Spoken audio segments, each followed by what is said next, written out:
Hello and thank you for tuning in to Millennium Movies. I am your host, Jesse James. Let's get right into this review of episode 100, the season 8 premiere of The Walking Dead, titled No Mercy. So, throughout this episode, we are seeing this type of dream sequence between Rick, like Michonne, Carl, Judith, and I believe that they're at Alexandria. And we don't know if this is actually just like some type of dream sequence that Rick is, of course, actually dreaming of and hoping for, or if it's reality and we're seeing, a little bit into the future of the Walking Dead series, because minor comic book spoilers here, after Rick and crew defeat Negan in all-out war, there's a 2-year time jump where Alexandria, the hilltop, and the kingdom all three of the communities are thriving, and Rick is a lot older. He's got his beard growing on, he's got his cane, and Judith's obviously a lot older, Judith's not alive at that point in the comics, but Carl's a lot older, and it looks almost exactly the same, and I know that they trying to, maybe like with the picture quality, they want us to believe that that's not real, like it's some type of dream, but I do believe that we're seeing into the future of the series after the end of the war. I mean, who knows? Maybe it isn't, but I tend to believe that we're getting a little bit of a glimpse into what to expect. So, in addition to that, there was a lot of stuff going on in this episode. We got Daryl, Carol, Morgan, and Tara. They're all out doing their own little mission to try and bring all these walkers, this horde of walkers, back to the sanctuary, and so they can ambush Negan's group and Negan, and trap them inside their sanctuary so they can't escape. And that's an easy way to get a victory, right? That's an easy way if you really think about it. It's a good plan.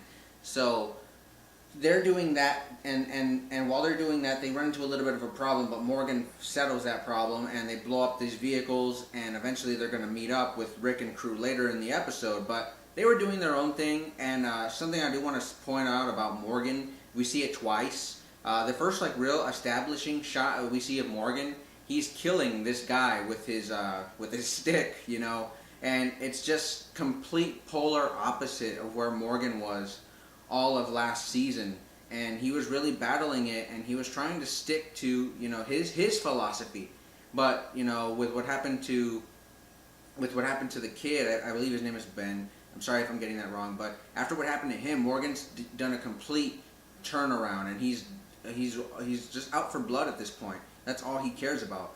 So I just thought it was interesting to point that out, that he's very different now from where he was last season. And then another point that it shows as well is when there's a walker that's like about to endanger one of the bombs that they have set up. It's about to trigger the wire.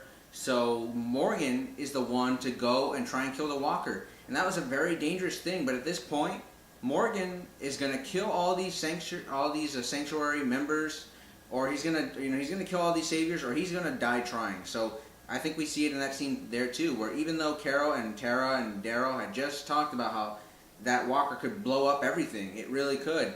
Morgan was going to be the one to not allow that to happen, and if it did happen anyways, he wanted it to be him that went out trying to save the rest of the group and trying to contribute to their cause. So I thought that was very interesting. That's something that I noticed throughout the episode, and I'm sure that you probably did as well. Judith's getting a lot bigger. I mean, not just in that dream sequence where obviously she's like a toddler at that point, but even now, just now where she is, when she's playing on the street, and Rick just comes by to give her a hug and pretty much say goodbye for now while he goes and fights the battle.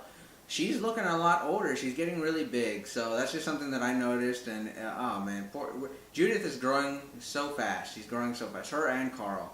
So that's just something I wanted to point out. Another thing is something that has a lot of different interpretations, more than one. It's Michonne telling Carl at one point while Rick is leaving. They're talking about how they both wanted to go, but someone has to stay behind and defend Alexandria, just in case the sanctuary or other saviors showed up. And Michonne is telling Carl, this place, she's telling basically, it's not an exact quote here, but she's basically telling him that Alexandria is his show. And that obviously can apply to both reality and the story, the overall story arc that's going on here, as well as literally Alexandria's his show, he was in command, but also in reality, this story, much like in the comic books, this is Carl's story. We're really reading and seeing here, whether it's comic books or the TV show. This is Carl's story.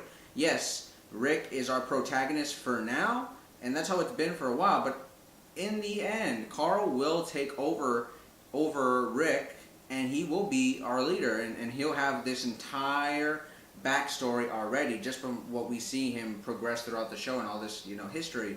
So it's really Carl's show. So I really like that line because it is Carl's show. It's his story, and obviously Alexandria was under his command at that time. So I really like that line. It's very clever and it's very well written.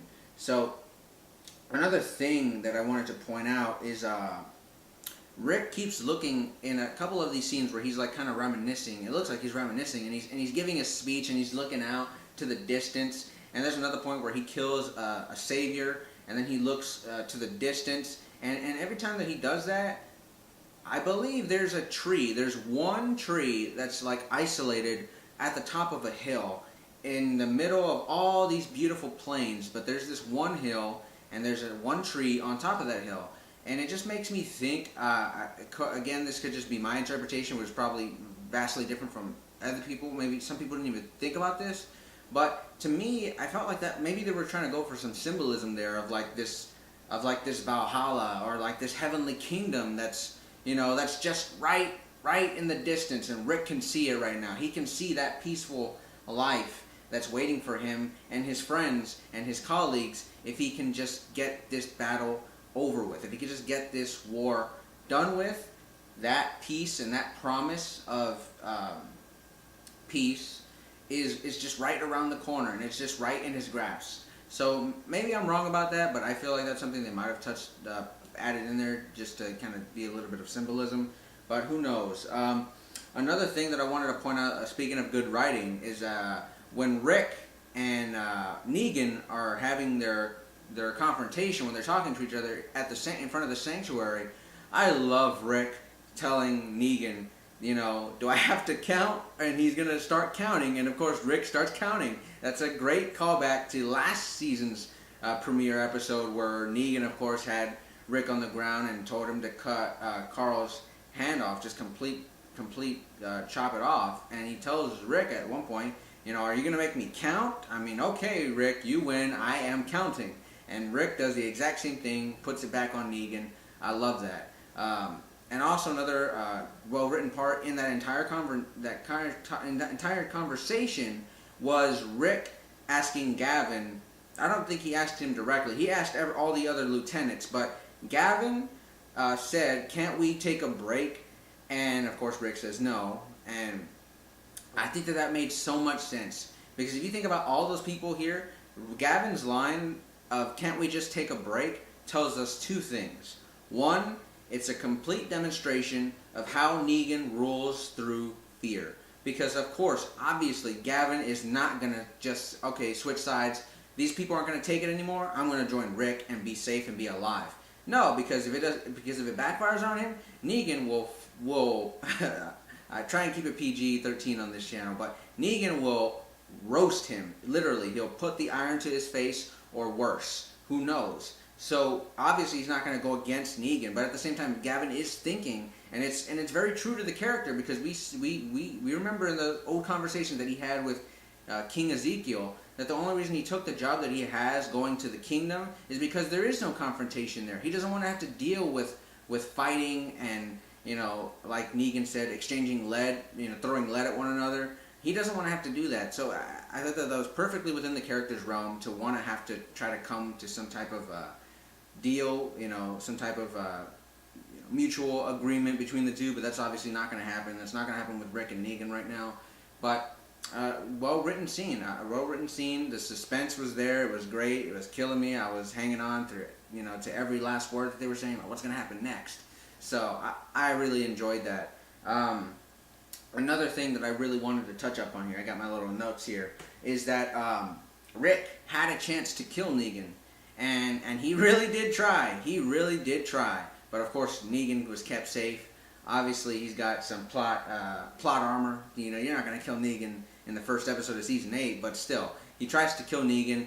Father Gabriel stops him, tells him, this is not about you. This is about, the greater good. This is about all of us getting free from this man's, dictatorship that he's running. So I really like that. And something that I really like, well, I like it and I don't like it because I really like Father Gabriel's character, and I like the actor who plays him.